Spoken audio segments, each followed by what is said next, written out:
అందరికీ నమస్కారం. నా పేరు రమ. మనసులు కలవని మనువు 23వ భాగం. రచయిత సాహితీ మోహన్ గారు. వాళ్ళు వెళ్ళగానే మళ్ళీ ఆ మాయాదర్పణంలో ఒంటరిగా మిగిలిపోయి నాన్న రుద్రాంశ్, ఈ దుర్మార్గుల చేతిలో నుంచి నీ భార్యను నువ్వే కాపాడుకోవాలంటూ పైకి చూసి మహాశివ, ఈ దుష్ట సంహారం చేయడానికి తగిన శక్తిని నా కొడుక్కి ప్రసాదించు తండ్రి అని శివయ్యని వేడుకుంటూ అన్నీ తెలిసి కూడా ఏమీ చేయలేక నిస్సహాయంగా ఆ దర్పణంలోనే బందీగా ఉండిపోయారు విజయేంద్రవర్మ గారు. అడవి బయటికి వచ్చి తన కారు ఎక్కి రానా ఇంటివైపు బయలుదేరిన ఫణీంద్ర భూపతి నొసటి మీద వేలతో నొక్కుంటూ, ఆ భైరవ, నన్ను పెద్ద చిక్కులోనే పడేశావు. ఆ విజయేంద్రవర్మ చెప్పినట్టు రుద్ర మామూలు వ్యక్తి కాదు. ఆవులిస్తే పేగులేం కర్మ, శరీరంలోని అణువణువుని లెక్క పెట్టేయగలడు. అసలు వాడికి నా ఉనికి తెలియకుండా ఆ వంశాన్ని నిర్వీర్యం చేయాలని నేననుకుంటూ ఉంటే నువ్వు నేరుగా వాడికి నా చరిత్ర మొత్తం తెలిసేలా చేస్తున్నావు. వాడి కన్ను కప్పి శాంభవిని తీసుకొని రావడం అంటే నీ చావుని కావాలని కోరి పిలవడమే. కానీ ఇప్పుడు తప్పడం లేదు. ఇది తప్ప నాకిక వేరే మార్గం లేకుండా చేశావని సీట్‌ని పిడిగుద్దులు గుద్దుతూ భైరవుడిని ఏం చెయ్యలేక అతని మీద కోపం అంతా కార్లను సీట్లపై చూపిస్తూ, ఇప్పుడు రుద్రకు తెలియకుండా శాంభవిని ఆ ఇంటి నుంచి బయటకు రప్పించడం ఎలా? ఈ విషయంలో నాకు సహాయపడే వాళ్ళు ఎవరున్నారు? అని ఆలోచిస్తున్న అతనికి ఒక వ్యక్తి రూపం ఫ్లాష్ అవ్వగానే యెస్, తనైతేనే వాడికి అనుమానం రాకుండా ఈ పని సక్రమంగా చేయగలదు. ఒకవేళ ఆఖరి నిమిషంలో రుద్రకు పట్టుబడిపోయినా తనే కనపడుతుంది కాబట్టి వెనక ఉన్న నేను ఈజీగా తప్పించుకోవచ్చని ఈవిల్ స్మైల్ చేస్తూ రిలాక్స్‌గా వెనక్కు వాలి కళ్ళు మూసుకున్నాడు ఫణీంద్ర భూపతి. కానీ కొంచెం సేపటికి అతని బుర్రలో మరో అనుమానం మొదలవగా, అసలు ఈ భైరవుడి ఆశయం ఏంటి? ఇందాక కాపాలికుడు కూడా చెప్పాడు ఆశయ సాధన కోసం వృకకేతుని ఆవాహన చేస్తున్నాడని. అలాంటి భయంకరమైన శక్తుల అండ తీసుకుని మరీ సిద్ధమయ్యాడంటేనే తెలుస్తోంది ఏదో పెద్ద కోరిక కోసమే కష్టపడుతున్నాడని. కానీ అది ఏమిటో ఎలా తెలుసుకోవడం అని బాగా ఆలోచించి ఏదో తట్టిన వాడిలా డ్రైవర్ని తన ఇంటికి కారు మళ్లించమని చెప్పాడు ఫణీంద్ర భూపతి. 2 గంటల ప్రయాణం తర్వాత ఇంటికి రీచ్ అయిన ఫణీంద్ర హడావిడిగా కారు దిగి పరిగెత్తినట్టే గేట్ లోపలికి వెళ్ళిపోయి తన కోట్లో ఉన్న కీతో లాక్ ఓపెన్ చేసి డైరెక్ట్గా స్టోర్ రూమ్లోకి వెళ్ళాడు. ఎన్నో ఏళ్ల నుంచి ఓపెన్ చేయలేదేమో ఆ గదంతా దుమ్ము ధూళితో నిండిపోయి బూజులు వేలాడుతూ అస్తవ్యస్తంగా ఉంది.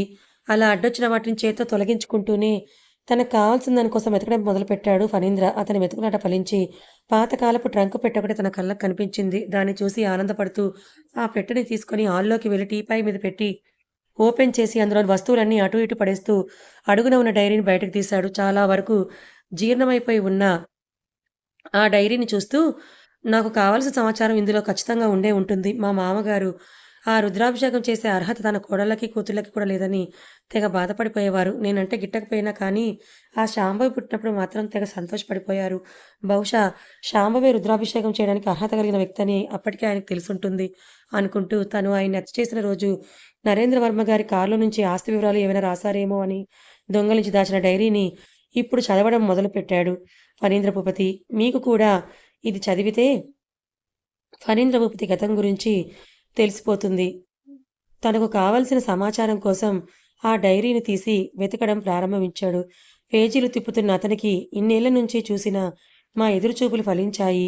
ఆ మహారుద్రాభిషేకం జరిపించే మహజ్జాతకురాలు నా పెద్ద కూతురు కడుపున జన్మించింది అని రాసి ఉన్న అక్షరాలను చూసి ఆహా అనుకుంటూనే ఉన్నాను మామ. నీకీ విషయం అప్పుడే తెలుసుంటుందని నా ఊహే నిజమైంది అని నవ్వుతూ ఇంకో పేజీ తిప్పాడు ఫణీంద్ర. ఇంతటి మహజ్జాతకురాలు ఆ నీచుడి కడుపున ఎలా పుట్టిందో నాకు అసలు అర్థం కావడం లేదు. మా ఆస్తి అంతస్తులు చూసి సుమతిని ప్రేమ పేరుతో మోసం చేసి తన ద్వారా మా కుటుంబంలోకి వచ్చిన కొద్ది రోజులకే వాడి వక్రబుద్ధిని బయటపెట్టాడు. రోజూ ఆస్తిలో భాగం ఇవ్వమని గొడవ చేయడం, తన బిడ్డని కడుపులో మోస్తుందన్న ధ్యాస కూడా లేకుండా సుమతిని కొట్టి హింసించడం చూసి తట్టుకోలేక వాడికి విజయేంద్రవర్మతో ఊరి బహిష్కరణ శిక్ష విధించాను. ఇటు ఇందుమతి పరిస్థితి కూడా అలానే ఉంది. రవీంద్ర కూడా చెడు అలవాట్లకు బానిసై పెళ్ళాం పిల్లల్ని రోడ్డు మీదకి తీసుకొచ్చేశాడు. కానీ అతను అలా అవడానికి ఇందుమతి మూర్ఖత్వం కూడా ఒక కారణం. కానీ రవీంద్ర స్వతహాగా మంచివాడే కాబట్టి తనని మాటలతో మార్చుకోవచ్చు. కానీ ఫణీంద్ర అలా కాదు. పేరుకు తగ్గట్టుగా పాలు పోసి పెంచిన వాడిని కాటేసే దుష్ట స్వభావం కలవాడు. అది వాడి మాటల్లో అర్థమవుతూనే ఉంది.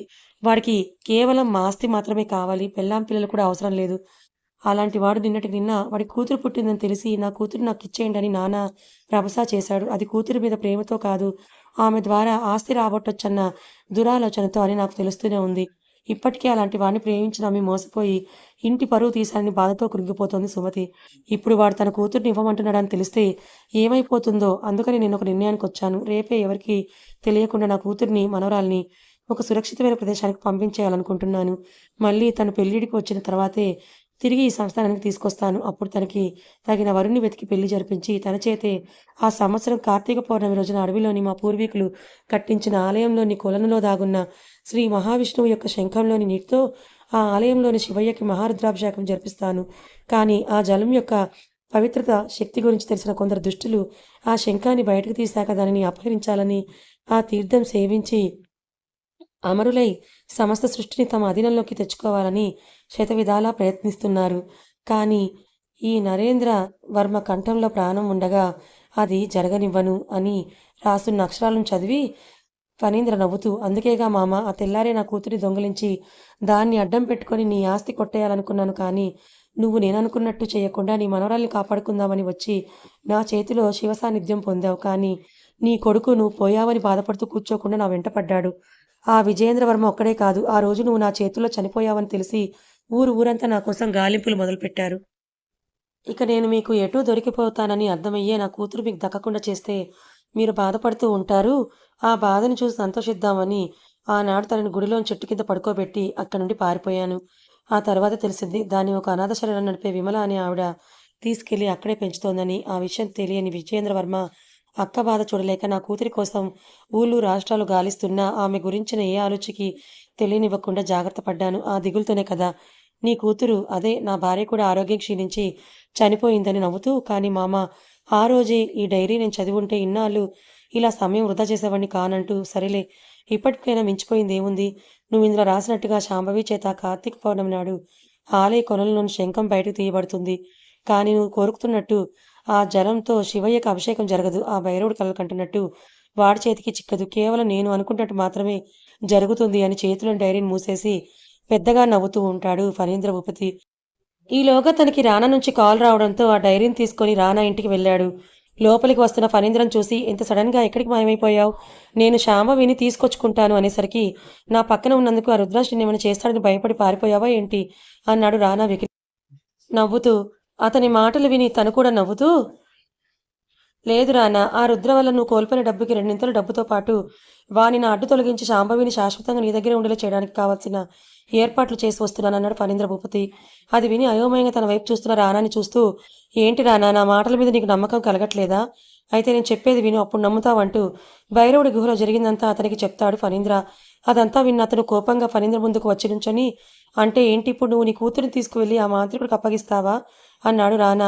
హహా, నువ్వు నా కూతురి మీద మోసపడుతున్నావని తెలిసి కూడా అలాంటి పని ఎలా చేస్తాను అని అతన్ని శాంతింపజేస్తూ, అయినా నువ్వు నేను చెప్పిన దాంట్లో పనికొచ్చే విషయం గురించి వదిలేసి ఆ శాంభవి గురించి అడుగుతున్నావేంటి అన్నాడు ఫణీంద్ర. ఇప్పుడు నాకు మిగతా విషయాల కన్నా నీ కూతుర్ని సాధించుకోవడమే పెద్ద విషయం. తను ఒకసారి నాది అని అనిపించుకుంటే అప్పుడు మిగతా వారి విషయాల గురించి ఆలోచిస్తాను అన్నాడు రానా అసహనంగా. ఆ మాటలు విని, నువ్వు ఆ శాంభవి మాయలో పడి అసలు విషయాన్ని మర్చిపోతున్నావు రానా. వాడు నీ తమ్ముణ్ణి చంపేశాడు. అంతేకాదు నీ వ్యాపారాలన్నిటి కూడా అడ్డు తగులుతున్నాడు ఆ రుద్రాంశ్. అలాంటి వాడిని ఎప్పుడెప్పుడు నీ అడ్డు తొలగించుకోవాలా అని చూడకుండా ఇలా చేయడం నాకేమీ నచ్చలేదు అంటూ, అందుకే నాకింత సాయం చేస్తున్న నిన్ను ఇండియాలోనే వెల్దియెస్ట్ పర్సన్గా చేయాలనుకుంటున్నాను అంటున్న తన మాటలు విని అయోమయంగా చూస్తున్న రానాని చూసి నవ్వుతూ, అర్థం కాలేదా? ఇప్పుడు అర్థమవుతుంది విను. ఆ అడవిలోని శివాలయం దగ్గర కొలంలోని ఉన్న శంఖం గురించి చెప్పాను కదా, అది చాలా మహిమాన్వితమైనది. దానికోసం ఇక్కడ భైరవుడు ఎలా తపన పడుతున్నాడో వేరే దేశాల వాళ్ళు కూడా ఇలాంటి వస్తువుల కోసం కొన్ని వందల కోట్లు వెచ్చిస్తారు. అలాంటి వాళ్ళలో ఒకరైన విల్సన్ అనే వ్యక్తిని నేను ఇంటికి వచ్చేటప్పుడు కాంటాక్ట్ అయ్యాను. నేను ఆ ఆలయం గురించి శంఖం గురించి చెప్పగానే అది తనే పర్చేస్ చేస్తానని చెప్పాడు. అయితే దాన్ని సాధించడానికి తన ఉన్న అడ్డంకుల గురించి, రిస్క్ ఫ్యాక్టర్ గురించి కూడా వివరంగా చెప్పాను. అదేం ప్రాబ్లం లేదని, ఇలాంటి విషయాలు ఎన్నో డీల్ చేసిన అనుభవం తన టీంకి ఉందని చెప్పి 500 కోట్లకి డీల్ మాట్లాడి ఇవాళ నైట్ ఫ్లైట్కి బయలుదేరి ఇండియా వస్తానని చెప్పాడు అని తన ప్లాన్ గురించి రానాకి చెప్పాడు ఫణీంద్ర భూపతి. అతను చెప్పిందంతా విని, అంత డబ్బుని ఊరికే కానీ ఆ పని చేయడానికి శాంభవి ఖచ్చితంగా ఆలయానికి వెళ్ళి తీరాలి కదా అన్నాడు రానా. అవును, అందుకే ఆ శాంభవిని మన వాళ్ళతో కిడ్నాప్ చేయించి భైరవుడికి అప్పగించి అతన్ని నమ్మబలుగుతాను. పౌర్ణమి నాడు గుడిలోని పూజ అవగానే తను కొలంలోని శంఖాన్ని బయటకు తీసే సమయంలో విల్సన్ అండ్ టీంతో మనం అక్కడికి ఎంటర్ అయ్యి భైరవుడిని, రుద్రాంశ్ ఇద్దరిని అడ్డు తొలగించి ఆ శంఖాన్ని మనం స్వాధీనం చేసుకుంటాం అని క్రూరంగా నవ్వుతూ, ఒకే దెబ్బకి 3 పిట్టలు, ఆ రుద్రాంశ్ గారి చావుతో మన పగ తీరుతుంది, డబ్బుకి డబ్బు వస్తుంది, అలానే నువ్వు కోరుకున్న శాంభవి నీకు దక్కుతుంది. ఎలా ఉంది నా ప్లాన్ అన్నాడు ఫణీంద్ర భూపతి. ఆ మాటలు విని తను కూడా నవ్వుతూ, బాగానే ఆలోచించావు, కానీ రుద్రాంశ్ ఉండగా శాంభవిని ఆ ఇంట్లో నుంచి ఎలా కిడ్నాప్ చేస్తావు అన్నాడు రానా తన సందేహాన్ని బయటపెడుతూ. ఏముంది రానా, ఆ ఇంట్లోని మనిషి ద్వారా ఆమె కదలికల గురించి తెలుసుకుంటూ ఉంటే సరి, అవకాశం రాగానే మన మనుషులతో శాంభవిని కిడ్నాప్ చేయించి బైరోడికి అప్పగిద్దాం అని అన్నాడు ఫణీంద్ర భూపతి చాలా సింపుల్గా. అది విని తను ఆశ్చర్యంగా చూస్తూ, రుద్ర ఇంట్లోని మనుషులు మనకెందుకు సహాయం చేస్తారు అని అడుగుతున్న రానాని చూసి చిన్నగా నవ్వుతూ, ఉన్నారు రానా, ఆ ఇంట్లోని మనుషుల కోసం కాకుండా వాళ్ళ ఆస్తి కోసం పాకులాడిన అలాంటి ఒక వ్యక్తి ఉన్నారు అన్నాడు ఫణీంద్ర. ఎవరా వ్యక్తి అన్నాడు రానా సేమ్ ఎక్స్ప్రెషన్ని కంటిన్యూ చేస్తూ. తానెవరో కాదు, నా భార్య సుమతి చెల్లెలు, అంటే నా మరదలు ఇందుమతి అంటూ ఇంకా షాక్లోనే ఉన్న రానాని చూసి నవ్వుతూ అనుకున్నదే తడువుగా ఇందుమతికి కాల్ చేస్తాడు ఫణీంద్ర. ఇక్కడ ఇంట్లో నందిని ప్రవర్తనని గుర్తు చేసుకుంటూ, ఈ రుద్ర చాలా తెలివైనవాడు, ఇన్నాళ్ళు ఆస్తి గురించి చెప్తూ అది తప్ప వేరే ధ్యాస లేకుండా నా చెప్పు చేతుల్లో ఉండేలా పెంచుకున్న నా కూతుర్ని ఈ కొద్ది రోజుల్లోనే తన మాటలతో నాకు వ్యతిరేకంగా మార్చేశాడు. తన ద్వారా ఈ సంస్థానం మొత్తాన్ని నా గుప్పెట్లో పెట్టుకోవాలన్న నా కలని కలగానే మిగిల్చేశాడు అనుకుంటూ, లేదు లేదు, అలా జరగటానికి వీల్లేదు, ఏం చేసైనా సరే ఈ సంస్థానానికి నేనే యజమానురాలు కావాలి, కానీ ఎలా? నాకున్న ఒక్క హోప్ అయిన నందిని కూడా ఇప్పుడు వాళ్ళ వైపుకు వెళ్ళిపోయింది. ఇక నేను అనుకున్నది సాధించాలి అని ఆలోచిస్తూ తన రూమ్లో అసహనంగా అటూ ఇటూ తిరుగుతున్న ఇందుమతి ఫోన్ రింగ్ అవుతూ ఉండేసరికి ఆ సౌండ్ విని తన నడకకి బ్రేక్ వేసి ఫోన్ చేతిలోకి తీసుకొని స్క్రీన్పై ఉన్న కొత్త నెంబర్ని చూసి ఈ టైంలో ఎవరనుకుంటూ కాల్ లిఫ్ట్ చేసి హలో అంది విసుగ్గా. ఇందుమతి గొంతు వినగానే, హలో మరదలు ఇందుమతి గారు, ఎలా ఉన్నారు అన్నాడు ఫణీంద్ర నవ్వుతూ. ఆ గొంతుని తనని పిలిచిన పిలుపుని విన్న ఆమెకి అవతల పక్క ఉన్నది ఎవరో గుర్తుపట్టడానికి ఎక్కువ సమయం పట్టలేదు. కానీ తను విన్నదాని ప్రకారం ఆ వ్యక్తి చనిపోయి ఇప్పటికి 20 ఏళ్ళు పైనే ఆడిపోవడంతో ఇదెలా సాధ్యం అని ఆశ్చర్యపోతూ, హలో బావా, నువ్వింకా బ్రతికే ఉన్నావా అంది ఇందుమతి. తను అనుకున్న వ్యక్తి అతనా కాదా అని కన్ఫ్యూజన్ని క్లియర్ చేసుకోవడానికి. ఆ మాటలు విని నవ్వుతూ, ఇన్నేళ్ళైనా నా మాటని మర్చిపోలేదా ఇందు నువ్వు? అందుకే మొదటి నుంచి నువ్వంటే నాకు అంత అభిమానం అన్నాడు ఫణీంద్ర తనపై కళ్ళపొల్లి ప్రేమ ఒలకబోస్తూ. అది విని చిన్నగా నవ్వుకొని, కానీ బావా, నువ్వు మా నాన్నని చంపేశావని వీళ్ళందరూ చెప్పారు. అప్పట్లో నేను మా ఇంట్లోనే ఉండడంతో ఇక్కడ జరిగిందేమిటో నాకు తెలియలేదు. నాన్న మరణ వార్త విని నేను వచ్చేసరికి నువ్వు నాన్నని చంపి పారిపోయావని చెప్పారు వీళ్ళంతా. ఇదంతా నిజమేనా అని అడిగింది ఆరాగా. లేదు ఇందు, నాకే పాపం తెలియదు. మీ అక్కే నాకు ఇక్కడ ఉండటం ఇష్టం లేదు, మీరు వేరే ఉద్యోగం చూసుకోండి, ఇక్కడ నుంచి వెళ్ళిపోదామని నన్ను పోరు పెట్టింది. అది ఏ కారణం లేకుండా చెప్పదు కదా అని నేను సరేనని ఉద్యోగం ఎత్తుకోవడానికి వెళ్ళిపోయాను. కానీ దానికి వాళ్ళందరూ ఏమని పుట్టించారో తెలుసా? నేను మీ అక్కని రాచి రంపాన పెట్టానట. అది చూడలేక నన్ను ఊరి నుంచి గెంటేశామని ప్రచారం చేశారు.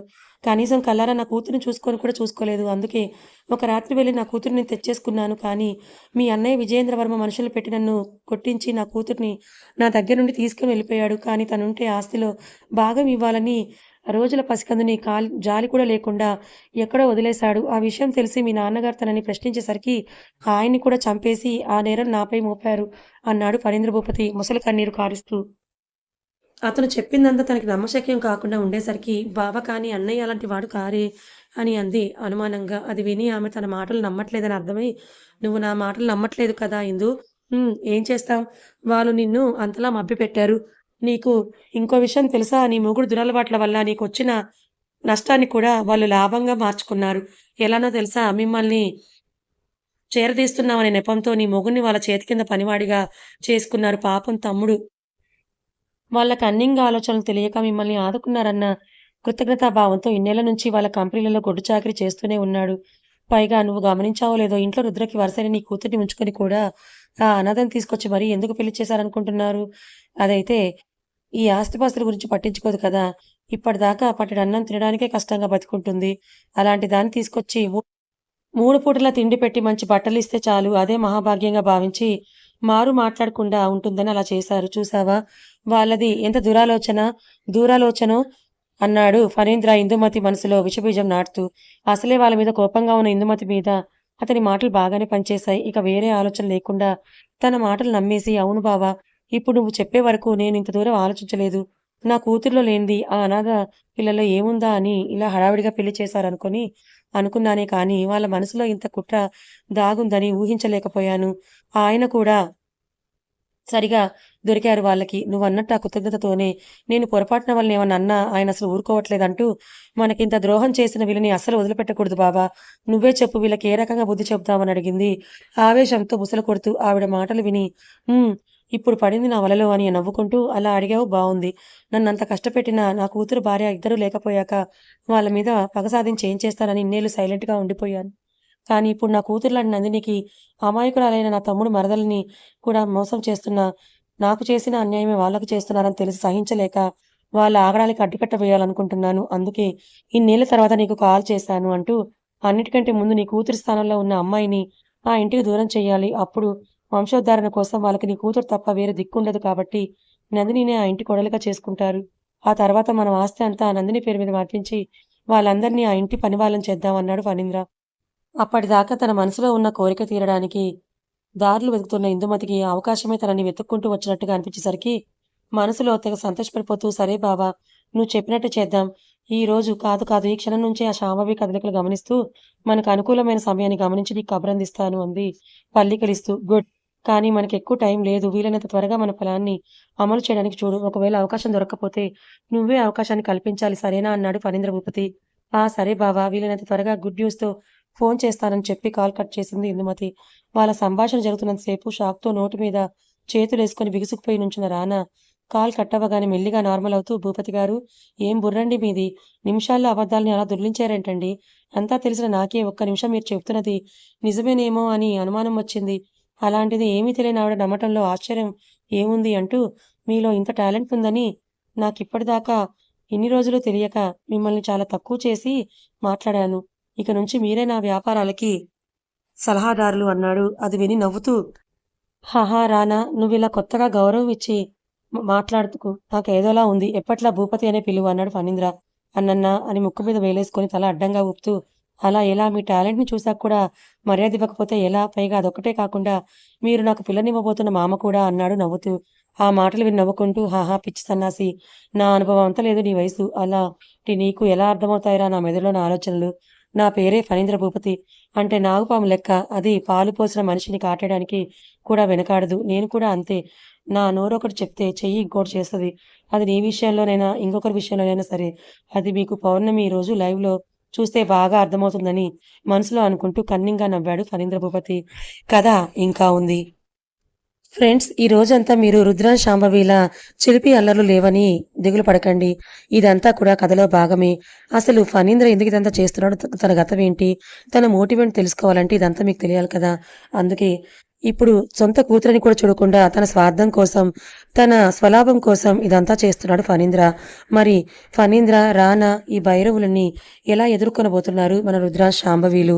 శాంభవిని వీళ్ళందరి బారి నుంచి రుద్రాజ్ ఎలా కాపాడబోతున్నాడు తెలుసుకోవాలనుకుంటే ఛానల్‌ని ఫాలో అవ్వండి.